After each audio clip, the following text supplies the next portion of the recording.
একদিকে হলো আঙুর আর অন্যদিকে কিশমিশ। দেখতে গেলে এই দুটোই সবারই খুব প্রিয়, শিশু হোক, যুবক হোক বা কোনো বৃদ্ধ ব্যক্তি হোক না কেন। আর দেখতে গেলে এই কিশমিশ এটা আঙুর থেকেই আসে, তারই অন্য একটি রূপ।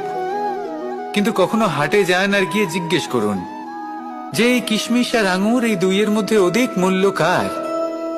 আপনিও নিশ্চয়ই জানবেন যে কিশমিশের মূল্য আঙুরের থেকে অনেক গুণ বেশি। এবার এরকম কেন হয়? এর পেছনে কি কারণ থাকতে পারে?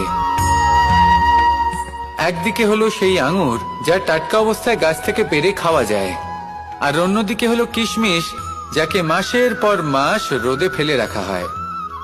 একদিকে আঙুর যা কিনা অত্যন্ত রসালো, আর কিশমিশে কোনো রসই নেই। একটি হলো অত্যন্ত কোমল এবং সুন্দর, অন্যটি অমসৃণ এবং তাতে বিন্দুমাত্র সৌন্দর্য নেই, তাও তার মূল্য বেশি। এইসব কেন হয়? এই কারণেই হয় কারণ সেই আঙুর অনেক মাস পর্যন্ত রোদ সহ্য করে থাকে, কষ্ট সহ্য করে থাকে, তবেই সেই আঙুর কিশমিশে পরিণত হয়। এবার জীবনের কড়া রোদ যাকে সহ্য করতে হয়, তার সাথেও এটাই হয়ে থাকে, তারও মূল্য আপনা থেকেই বৃদ্ধি পায়।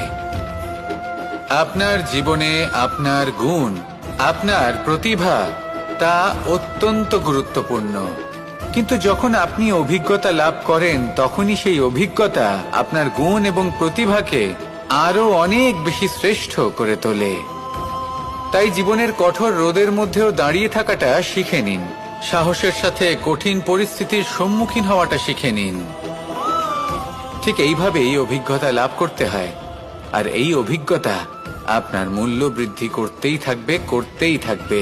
আর তখন এই মন প্রসন্ন হয়ে বলবে, রাধা।